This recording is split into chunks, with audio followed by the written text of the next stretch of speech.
¿Cómo estás, Eric? Gracias por el pase. ¿Cómo estás, Ricardo? Muy bien, sobre todo que nos digan muchachos. Está bien, está muy bien. Muchas gracias, Eric. Bien, hoy día vamos a tener un programa muy variado y vamos a conversar con Omar Aguapala, secretario general de Transparencia, a propósito del proyecto de ley sobre el financiamiento de las ONGs. Sin duda, un tema muy importante. Luego también aquí en Diálogo Abierto hablaremos sobre el Consejo Nacional de Educación, cuáles son las metas de la nueva administración.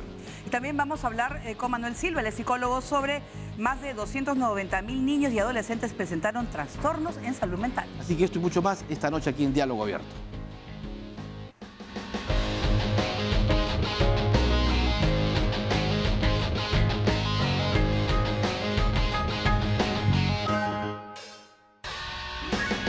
Muchas de estas embajadas que se están manifestando aparentemente desconocen también la ley que ellos tienen, que es mucho más dura, la ley FARA, la ley que está presentando el gobierno de Canadá, la OECD, que es lo que ha presentado Francia, las leyes en Inglaterra, en Australia, son durísimas en cuanto a la injerencia extranjera en su país.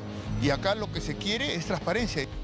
No se tiene que esperar nada de tiempo, no se tiene que esperar 24, 48, 72 horas. El policía está en la obligación de recepcionar la denuncia de manera inmediata. ¿Dónde debe acudir el ciudadano? A la comisaría, a la de Pingri o a esta unidad especializada.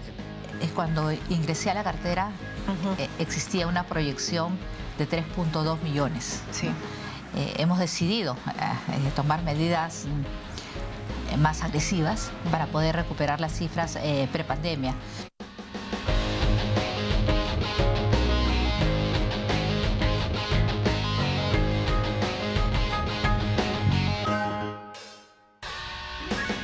Bien, ya te di con las entrevistas la pregunta de esta noche, Paola, y está referida a un tema que sin duda preocupa y llama la atención de todos. Así es, ONP o AFP. Puede enviar su mensaje de voz al 988-711-673. 988-711-673 y vamos a escucharlo al final del programa. Esto a propósito de la nueva ley que se aprobó justamente en el Congreso.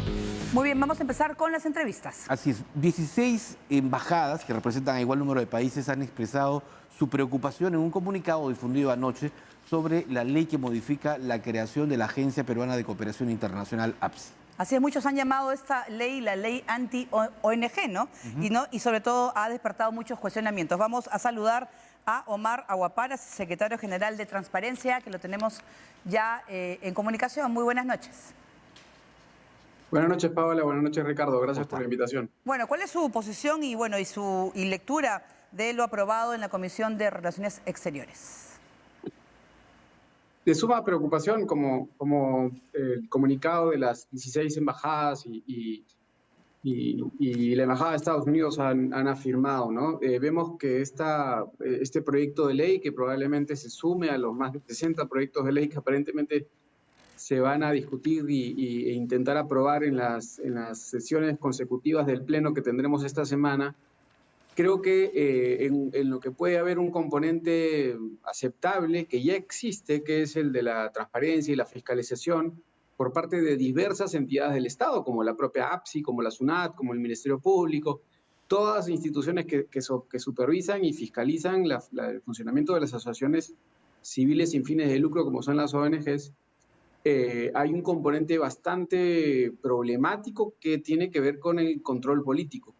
En cuanto intenta regular y juzgar aquellas actividades que puedan considerarse como de activismo político, que es una categoría bastante ambigua y que puede ser sujeta y ya ha sido utilizada en otros países de la región que no se caracterizan por ser democracias para sojuzgar, incautar y cesar las funciones de ONGs en sus países como son Venezuela y Nicaragua.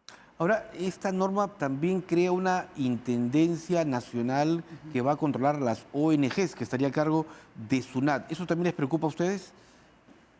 Sin duda, ¿no? Hay un reordenamiento ahí. Creemos, incluso la propia titular de la APSI estuvo en el Congreso y dio una opinión contraria a lo que manifestaba la ley y el proyecto de ley. Creemos que lo que existe podrá ser fortalecido, podrá verse mejorado muchas de las funciones como en muchas otras áreas del Estado. No se trata de reinventar la rueda, sino realmente de fortalecer organismos y funciones que ya están escritos.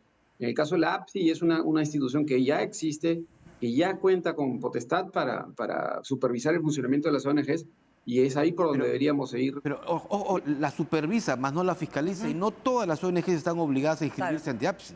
Ese es otro detalle también. No todas, pero sí las que quieran estar sujetas al control de las APSI. Hay un requisito de inscripción y si no estás inscrito ante APSI y no cumples con los requisitos que, por ejemplo, te impone la SUNAT, que es un beneficio bajo el cual está sujeto las asociaciones civiles sin fines de lucro. Y esos son incentivos importantes para la actividad de estas asociaciones que son parte de la sociedad civil, Claro. sin las cuales... Y ahí podríamos identificar de repente asociaciones o fachadas de asociaciones que de repente están operando en ese ámbito, pero sin de repente sujetarse a la normativa de todo el Sí. aparato estatal. No es la primera vez que se quiere cambiar las reglas de juego con respecto a las ONGs. Para muchos es político y que tendría por supuesto, sentido, sobre todo por los congresistas que han aprobado ese proyecto. Sí, esa es la preocupación esencial, ¿no? De que esto, más allá de hacerse en nombre de la transparencia, la fiscalización, la rendición de cuentas, tiene mucho más que ver con un intento de ejercer un control político sobre instituciones que, como transparencia, como nosotros nos solemos pronunciar sobre temas políticos. Y eso puede ser bastante problemático. Hoy día nosotros hemos sacado un comunicado, por ejemplo, en el que denunciamos leyes bastante complicadas que están en discusión en el Congreso, que en nuestro parecer atentan contra la institucionalidad democrática y contra el ordenamiento jurídico del país. Eso, en un régimen como el que propone, creo, este proyecto de ley, podría sujetarnos a ser casi que excluidas del sistema político, ¿no? De la discusión. Y eso creo que es lo que precisamente han criticado de gran manera las embajadas y la cooperación internacional en general. Claro, porque las embajadas no solo se pronuncian respecto al tema político, sino también a otras funciones que han cumplido la cooperación internacional que se quedó demostrado durante la pandemia, ¿no? Por ejemplo, la cooperación española, la norteamericana, que trajo ayuda a numerosas personas durante esos tiempos en que el tema de la seguridad alimentaria también era, digamos, muy difícil. Y eso es algo que la ley no reconoce. La ley imita mucho el accionar de lo que hace una ONG, cuando la cooperación internacional y las asociaciones civiles operan en un rango y en un ámbito bastante amplio, tratando de complementar en gran medida ahí donde trabaja el Estado también. Y hay funciones que tienen mucho que ver con derechos humanos, pero también con el medio ambiente, con la niñez. En fin, hay organizaciones empresariales, hay organizaciones eclesiásticas. Pensemos en el trabajo que hace la Iglesia también. Podría haberse sujeto un régimen ateo, pongamos el caso, que busca de repente ir contra la Iglesia Católica, como ha pasado también en Nicaragua precisamente. Entonces, hay un riesgo muy fuerte de que esto sea una herramienta política que pueda ser usada para coartar la libertad de expresión y de acción de una parte importante de la sociedad civil. Don Omar, hay un detalle que yo estaba revisando esta tarde, y de los 16 países o embajadas que firman este documento, la mayoría forma parte de la OCDE, es decir, hacia donde Perú está apuntando. Entonces, ¿esto podría debilitar de alguna manera el ingreso o digamos, el trabajo que se está haciendo por parte de Cancillería, de Comercio Exterior, del gobierno en general? Sin duda, como te digo, es una pésima señal, nos están viendo, creo que ha habido una reacción del mundo, de estas embajadas, porque ven con mucha preocupación, y esto no es algo que abone a favor del Perú en términos democráticos o en términos de un país que esté en vías de desarrollo.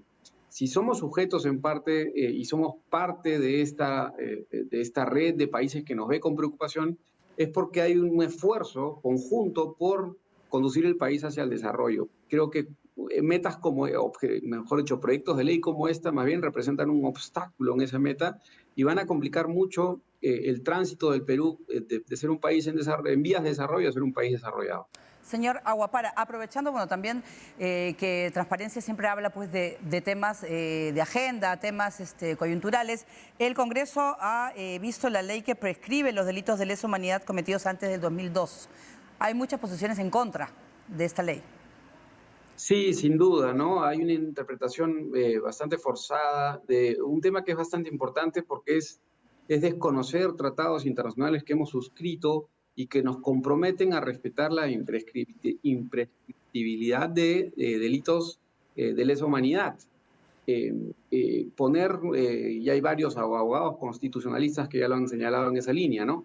Y que todo hace indicar de nuevo que obedece más bien a la intención de legislar con nombre propio o con la intención de aliviar los casos de unos procesos específicos, ¿no? Y esto atenta contra un ordenamiento del derecho internacional al que nos hemos comprometido mediante la Constitución a respetar esos tratados internacionales, ¿no? Y es bastante preocupante ver, de nuevo, así como en el caso de las ONGs, vimos un intento hace unos 15 años por hacer lo mismo y se tuvo un freno, un respaldo en el Tribunal Constitucional. De nuevo, un proyecto de ley de amnistía también se discutió en el año 95, bastante similar, buscando algo bastante similar y tampoco tuvo, y esperemos que como en esta ocasión tampoco tenga éxito, ¿no? Y hay otra controversia jurídica y está relacionado a la exclusión que tienen ahora los partidos políticos para ser declarados terceros civilmente responsables cuando sus líderes, sus fundadores, incurren en delitos, como por ejemplo lavado de activos, en el cual están siendo procesados varios justamente ex candidatos. Sí, de nuevo, acá un tema un poco más de repente complicado, en el sentido de que se trata de que hay varios partidos que están presentes en el Parlamento, que están impulsando esta normativa que directamente les afecta porque son parte de procesos judiciales o investigaciones fiscales en los que son acusados de estar involucrados en lavado de activos, ¿no? Entonces hay un evidente conflicto de interés. Más allá de eso, esta se trataría de una norma que tendría un efecto inmediato sobre el incentivo, y esto lo tomo de comentarista, del analista Augusto Tausen, por ejemplo, ¿no? De que esto sería un incentivo, si excluyes, omites la responsabilidad penal a los partidos políticos, eso sería un incentivo para que los partidos políticos se vuelvan fachada de organizaciones criminales, porque no pueden ser juzgados por ser organizaciones criminales precisamente, ¿no? Y en todo caso, esta legislación tendría que abarcar también otras asociaciones colectivas en la sociedad, como por ejemplo empresas o organismos de la sociedad civil propiamente, ¿no? Ahí hay, además de un conflicto de interés, una discusión un poco más amplia, pero de nuevo, ¿no? Se trata de una modificación importante en procesos en marcha, que no se da con el debate necesario, con la deliberación justa, y abona un poco más en favor de esta idea de que este Congreso está legislando un poco a la carrera y en un número de sesiones sin precedente, creo, con el intento de pasar rápidamente por esta legislación. Claro, y además la preocupación de organismos internacionales, está la propia Comisión Interamericana de Derechos Humanos que ha expresado su preocupación no solamente por este caso, también por el tema de amnistía y una serie de proyectos, porque esta semana promete el Congreso legislar hasta el sábado. Han aumentado Sí. el número de plenos hasta el día sábado, si no me equivoco, es correcto, Paola, y eso es preocupante, ¿no? El Parlamento debería ser un lugar de deliberación, donde se legisla, pero se legisla como resultado del debate y de la deliberación, ¿no? Y muchos de estos proyectos de ley, creo que se ha llegado a un acuerdo en la Junta de Portavoces para incluir más o menos 60 proyectos de ley en los próximos días. Es un número y que incluye reformas constitucionales, ¿no? Claro. Temas que deberían merecer realmente un proceso de discusión, de debate, de deliberación, donde se sumen todos los problemas y virtudes de cada proyecto, pero en este caso es hacer mucho a la carrera y sin mayor reflexión. Ajá. Don Omar, un tema que no me queda muy claro y que se vio la semana pasada está relacionado a, digamos, la exclusión ya de los movimientos regionales para participar en las elecciones próximas. Es decir, hablamos de movimientos regionales que ya no se van a poder crear porque ya no van a poder participar. ¿Qué ocurre con los que ya están creados, con los que lideran regiones o municipios provinciales? Como en otros temas, no queda claro porque este es un detalle que se incorpora a una propuesta de ley que tiene que ver con la reelección de alcaldes y gobernadores, que es un objetivo con el que estamos de acuerdo. Yo creo que la reelección en general de las autoridades políticas es algo que fortalece la representación política. Pero al introducir o mejor dicho, omitir la existencia de movimientos regionales, queda un poco en el aire la sensación de que ellos no son sujetos de esta ley. Y queda la duda, y creo que justa, Ricardo, y varios la tenemos, en qué condiciones se aplicaría, ¿no? Si Claro. es que de ahora en adelante ya no existen, ya no competirán en las próximas elecciones. Supongo que mucho de esto tendrá que aclararse a través de algún reglamento, de alguna disposición transitoria, pero lamentablemente, de nuevo, se trata de algo que nos toma por sorpresa, ¿no? Y aunque el objetivo final, que sea fortalecer a los partidos políticos que compiten a nivel nacional, sea el correcto, creo que no se hace eso haciéndoles el favor de eliminar a la competencia, ¿no? Que es lo que querrían hacer con los movimientos regionales. Claro, y además el Congreso está, pues, además falta un mes más, ¿no es cierto?, de legislatura y haber cambio también de la mesa directiva, ya viene el cambio. Claro. Y Sí, están cocinando varias Alianzas, eso sí. para la mesa directiva. Me imagino que sí, tiene mucho que ver con el horizonte, con la expectativa de que probablemente o exista la posibilidad de que el próximo presidente del Congreso pueda llegar a ser eventualmente, en el caso de una vacancia, en el caso de elecciones adelantadas, el próximo presidente de la República o la próxima presidenta de la República. Hay muchas variables en juego y como en una situación normal de todo parlamento cada año, se empiezan a dar las discusiones y las negociaciones en torno al control de la mesa directiva y de las comisiones, ¿no? Que son elementos importantes, son propios de todo cuerpo parlamentario, es lo natural. Ahí lo que no hay que, más bien, evitar o prestar atención es que si es que hay una negociación indebida, si es que se están haciendo intercambios que no deberían haber, ¿no? En nombre de esos acuerdos. Muy bien. Correcto. Muchísimas gracias a nuestro invitado, a Omar Aguapara, secretario general de Transparencia, que ha estado con nosotros. Gracias. Un gusto, buenas noches. Muy bien, vamos a hacer una pausa cuando regresamos. Así es, al volver vamos a cambiar de tema, vamos a hablar sobre el Consejo Nacional de Educación. Tiene nuevas autoridades y por cierto conoceremos cuáles son las novedades que nos van a traer.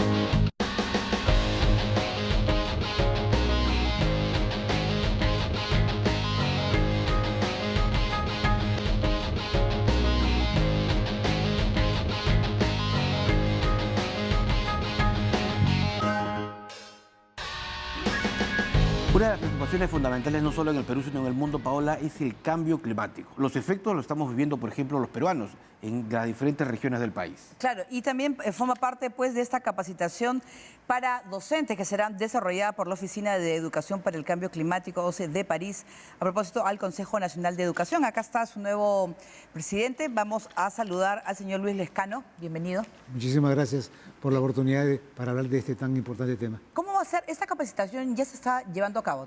Esta capacitación es consecuencia de un evento que hicimos en el año 2023, el Encuentro Nacional de Educación, en el que, entre otras cosas, actualizamos el Proyecto Educativo Nacional al 2036 para fomentar y acercar la educación al cambio climático. Estuvieron unos representantes de la Oficina de la Educación para el Cambio Climático de París. Ellos están viniendo con un grupo de expertos para realizar 3 talleres. Uno en Lima, que comienza mañana, en Cusco y en La Valleca la próxima semana, para capacitar justamente a los docentes en esta materia tan importante y crear conciencia ambiental. ¿Cuáles son los ejes principales de esta capacitación? ¿Qué se espera lograr?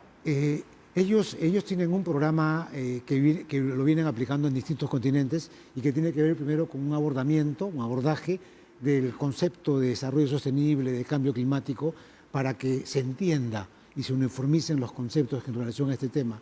Y luego ya se aborda cambio climático, por ejemplo, con relación a la sierra, a las montañas, a la agricultura, al tema hídrico, ya más aterrizados, incluyendo iniciativas y proyectos que ellos fomentan para que se aterricen todo lo que se ha aprendido. Ahora, de acuerdo a cada región del país también. Es que esa fue una de las virtudes que conseguimos en el año 2023. El Consejo Nacional de Educación estuvo en todas las regiones y en cada una de las regiones se reunió con la sociedad civil y las autoridades educativas, con las direcciones regionales de educación, y pudimos identificar en cada región los principales problemas que habían con relación al cambio climático. Sí. El tema de la sequía, por ejemplo, la sierra, o las lluvias en el norte. Claro. Todas las regiones acusaban poca conciencia ambiental. ¿Esos profesores son de educación básica o estamos hablando también de universidad, docentes de universitarios educación básica también? y de educación superior. Claro, y esos van a llevar, una vez capacitados, van a la escuela a presentar, yo me imagino que un programa o una capacitación, o sea, ellos a la vez van a capacitar a otros. Y no solamente a la escuela, a la comunidad en términos generales. Hizo una capacitación. Van a además, replicar, pues, ¿no? Es una capacitación que va a estar certificada por la Universidad Nacional Enrique Guzmán y Valle de la Cantuta. La va a certificar, pero la van a realizar la capacitación estos expertos franceses que están viniendo y que traen experiencia de otros países. Ahora, usted ha dicho una frase clave, conciencia ambiental, que Sí. es un tema o un eje que no se toca mayormente Sí, verdad. en la educación nacional, en la educación peruana, pese a todo lo que estamos viviendo. No nos estamos preocupando por el futuro del país. Nosotros no somos dueños del futuro, son nuestros hijos. Y no tenemos conciencia de que están habiendo cambios que están desordenando el planeta y Perú es un país particularmente vulnerable.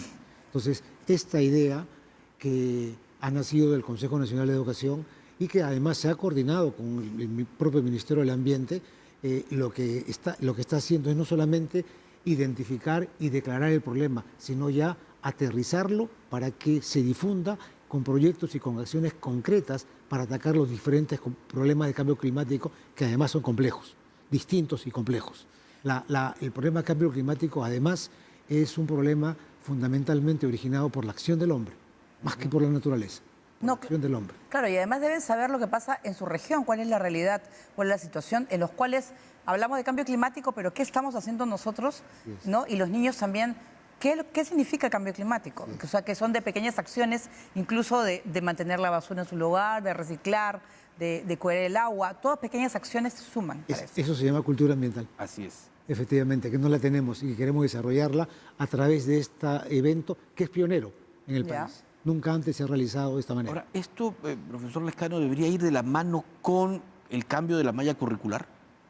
Es que una de las acciones que se pretende con esto es que se encuadre en las mallas curriculares el tema del medio ambiente, Claro. tanto en básica como en superior. Se incluye allí, en la malla curricular. Es importante que así se haga, para que sea transversal. Y el objetivo sería que este año mismo también, o sea, una vez capacitados ya puedan, a partir, yo no sé, a partir de septiembre de repente... Sí, no, la Claro. idea van a ser aproximadamente 180 personas Ya. las que se van a capacitar entre Lima, Cusco y... Con materiales, me imagino, Sí, también. claro, con materiales y con experiencias que ellos están trayendo.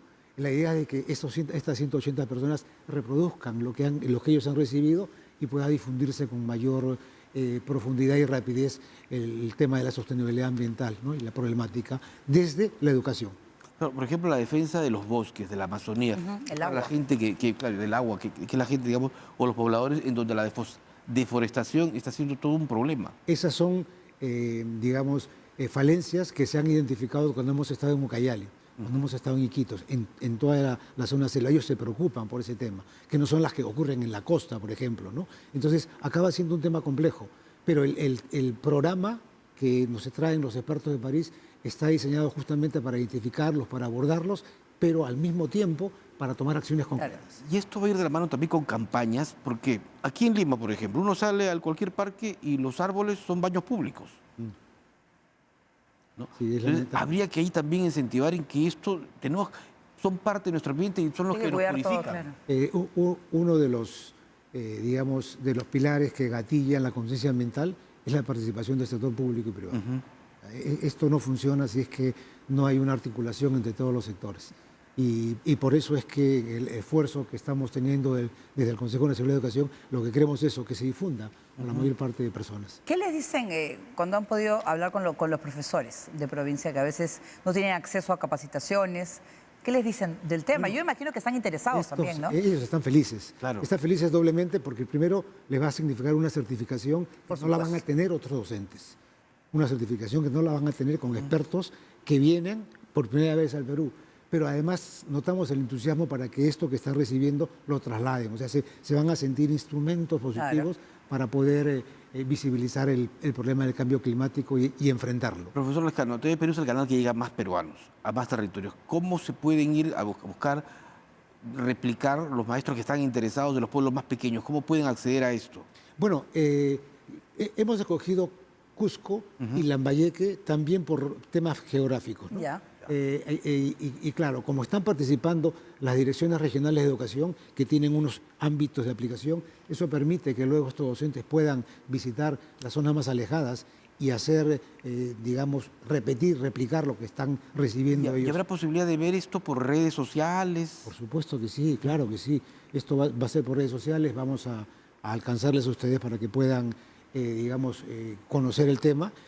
Hay un evento presencial que va a ser en Lima, comienza mañana, va a ser en Surco, en un parque justamente que tiene que ver con la ecología, y luego en Cusco y en Lambayeque. Van a ser 2 semanas completas con 53 horas para recibir cada docente, que es lo que mandan los estándares internacionales. También estaba leyendo acá que la institución que usted preside, las autoridades y directivos han dialogado sobre los desafíos de educación superior tecnológica, que es lo que nos falta también, ¿no es cierto? Sobre todo es eso que a veces no van a la universidad, pero pueden ir a otra carrera que el Perú necesita. Nosotros estamos mirando la educación superior contracorriente.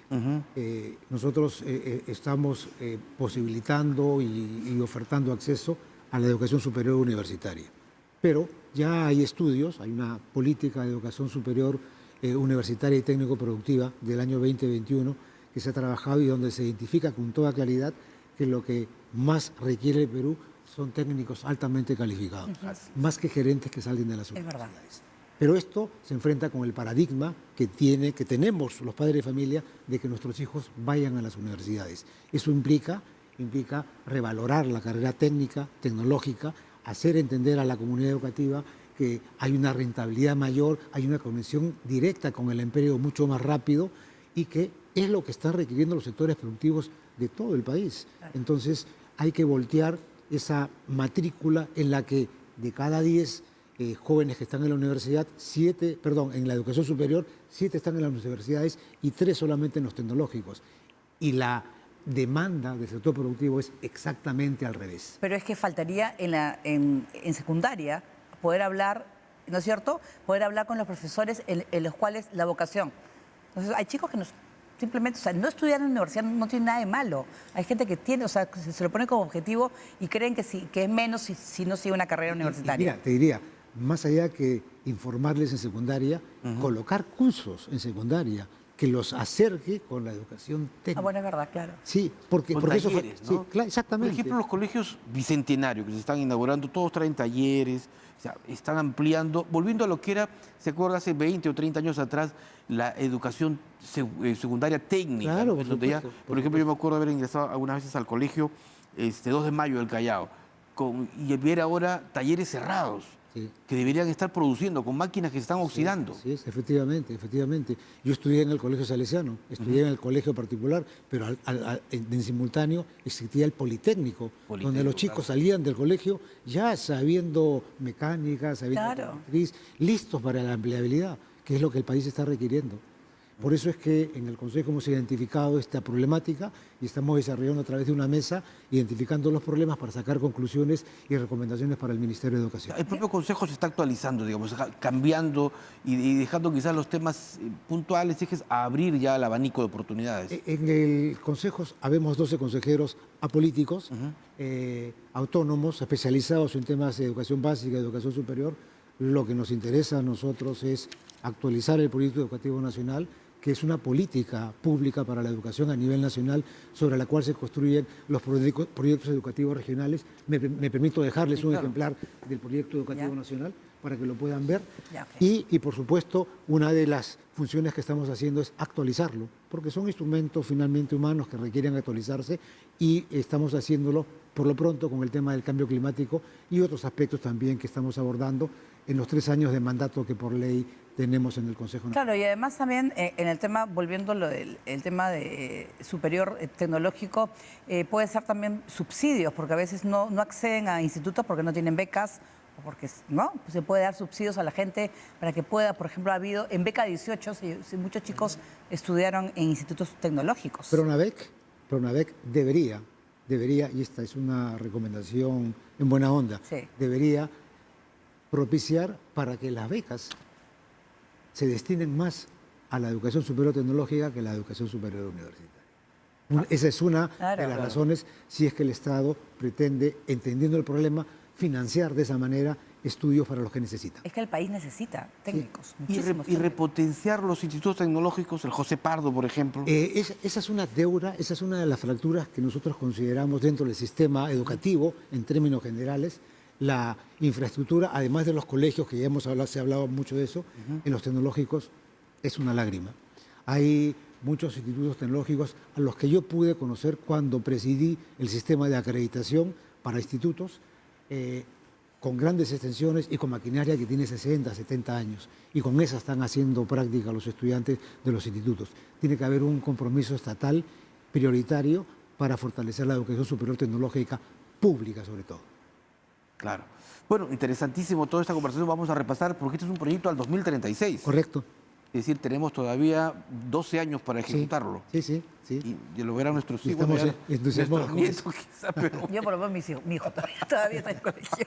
Muy bien, gracias. sobre todo pensando en el futuro del país, que eso es lo más importante. Muchas gracias a ustedes. A Luis Lescano, nuevo presidente del Consejo Nacional de Educación, que estuvo con nosotros. Así, muy amable. Ok. No se vaya todavía porque al volver vamos a hablar sobre otro importante tema, ¿verdad, Paola? Así es, vamos a hablar de los niños y adolescentes que presentan lamentablemente trastornos de salud mental. Hay que estar muy atentos como padres de los problemas que tienen nuestros hijos. Efectivamente, eso y más al retorno. Gracias.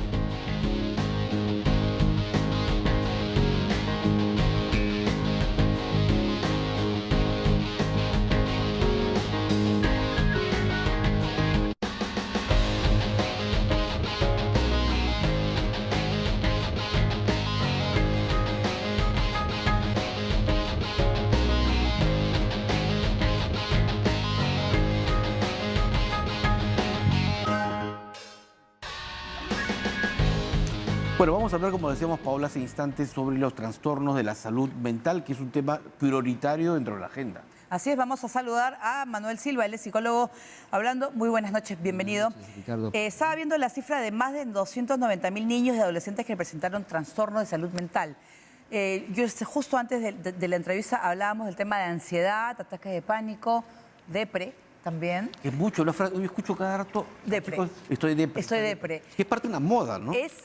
¿O es que ahora ya nos estamos dando cuenta de lo que sienten los adolescentes y niños, o siempre hubo esto? No, siempre han habido cierto tipo de malestares, digamos, por decirlo de alguna forma, pero ahora se incrementan. Antes no había ese nivel de atención de casos en los institutos de salud. Entonces ahora lo que llama la atención es que esta cifra va creciendo. Y entonces hay muchos condicionantes que están llevando a que las personas estemos sufriendo más de problemas de salud mental que antes y que además tuviésemos alguna respuesta. Si antes sabían algunos de estos temas, uno los iba resolviendo por muchas maneras, pero hoy en día ya hay más cobertura sanitaria o hay más consecuencias que nos obligan a llegar a estos centros de salud para ser atendidos, ¿no?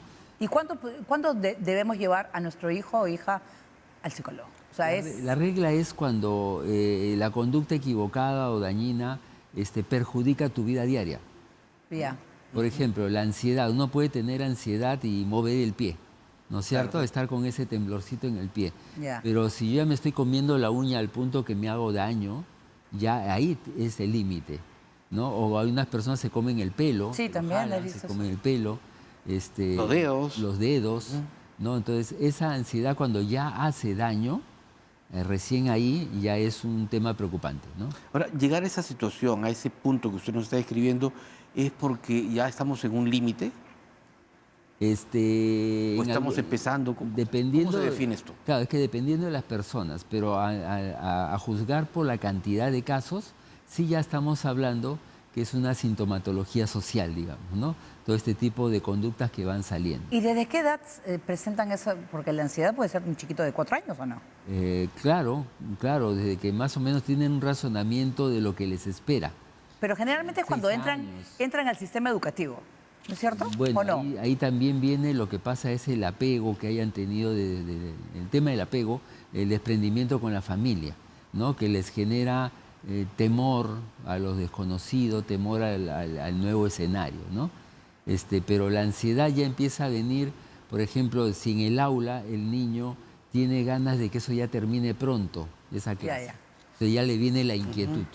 ¿no? Una ansiedad mínima, digamos, pero que se traduce en un niño mayor, por ejemplo, ya en el estarse mordiendo, estar en conductas ya repetitivas. ¿Y en los adultos? Los adultos también tienen algunas conductas que más o menos las enmascaran, ¿no? Y muchos otros la han superado, ¿no? Hay muchos adultos que se han comido los dedos, pero que ya de adultos han podido controlarse. En cambio, otros lo terminan enmascarando de alguna forma. Por ejemplo, los que se comen las uñas suelen esconder sus dedos, Claro. ¿no? Entonces uno no se da cuenta.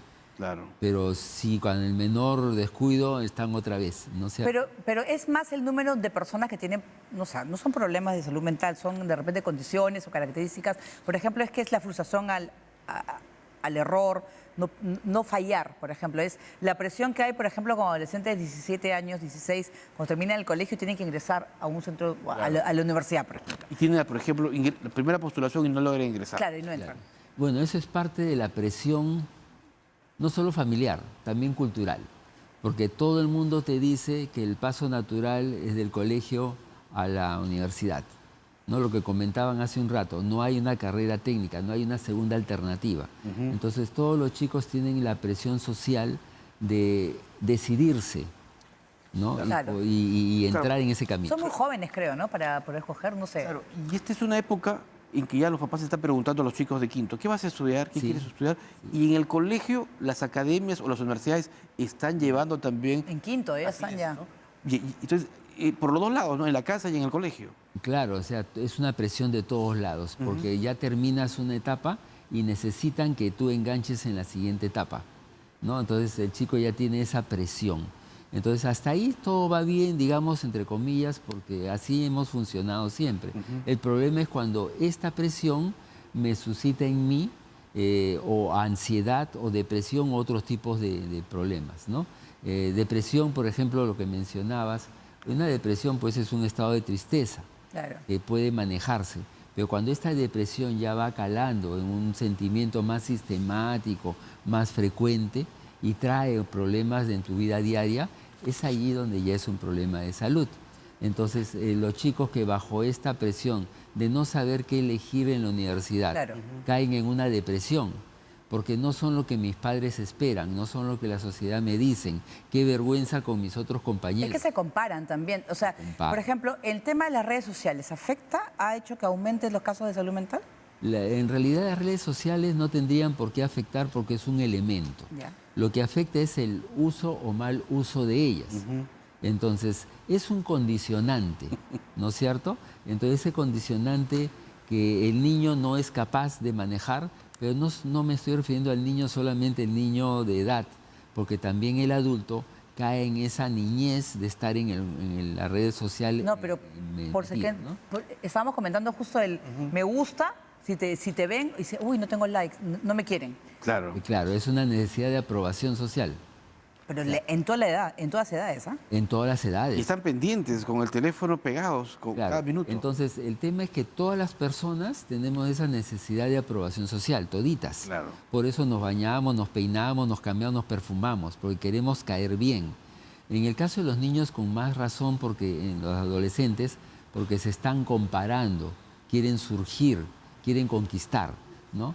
Pero el tema es de que esa necesidad de comparación o de caer bien, de aprobación, ahora en las redes sociales está potenciado. Porque ya no es un, hoy qué bien hiciste, sino es el like. Y quiero sumarlos. Es decir, se ha cuantificado el gusto, ¿no? La aprobación.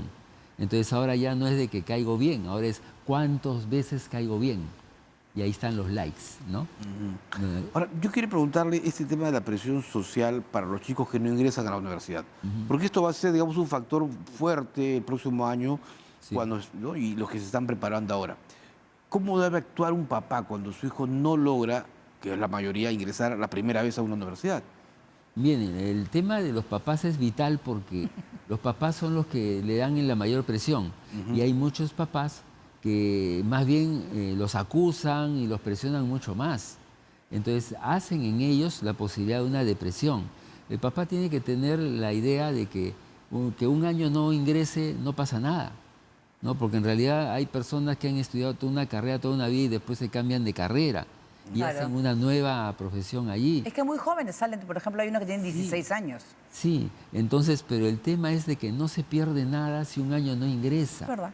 Que es bueno para que no pierda tiempo, pero también es necesario porque por algo no ingresó.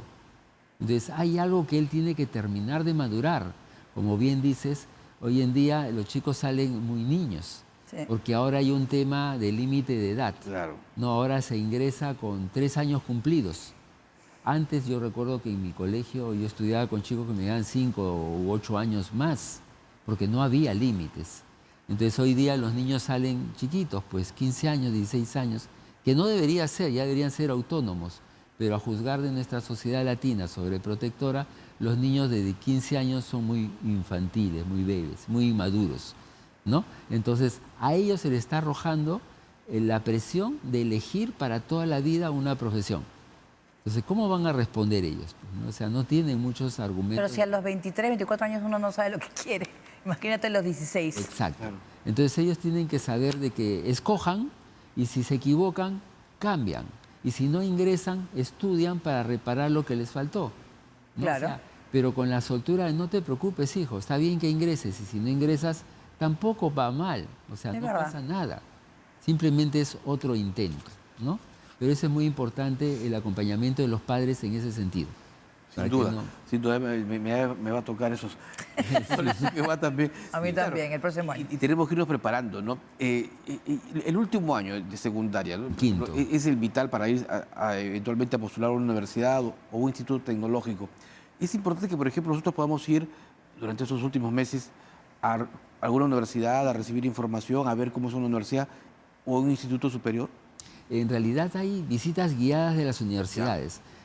Antes uno iba a la universidad a buscar información. Ahora muchas universidades van al colegio a entregar información y les hacen visitas guiadas y les hablan maravillas de sus campus, etc.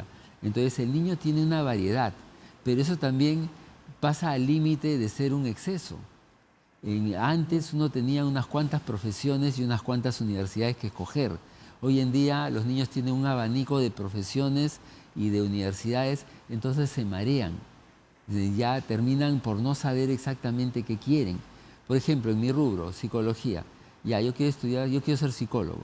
Quiere ser clínico, quiere ser educativo, quiere ser organizacional, quiere ser forense, quiere ser oncológico, etcétera, etcétera. ¿Y ahora qué quiero? ¿No es Claro. cierto? El abogado. Muy bien, quieres trabajar familia, quieres trabajar empresa, quieres trabajar tributario, quieres trabajar penal, civil. Entonces el chico se marea con tanto abanico. Entonces hay que tenerle paciencia para que descubra con visitas guiadas, con información o investigación pertinente, ¿no? Perfecto. Muchas gracias a Manuel Silva, psicólogo. Bueno, ya nos ha quedado a nosotros, ¿no? Sí, Paciencia. Muchas gracias por estar con nosotros Gracias. en Diálogo Abierto. Muy bien, vamos a escuchar, Ricardo. La respuesta de nuestros televidentes respecto a la pregunta, ¿prefieren ONP o AFP? Escuchemos.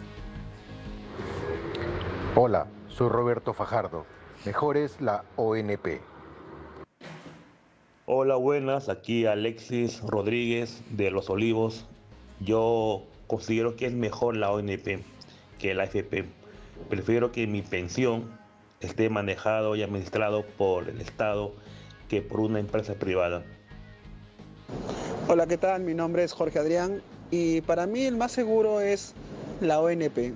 Creo que muchos dirían que la AFP por la facilidad que hay ahora de poder retirarlo, pero la ONP es mucho más seguro porque el Estado siempre va a contar con un tesoro público, con un dinero que siempre va a haber para los peruanos. Entonces eso para mí me da mayor seguridad.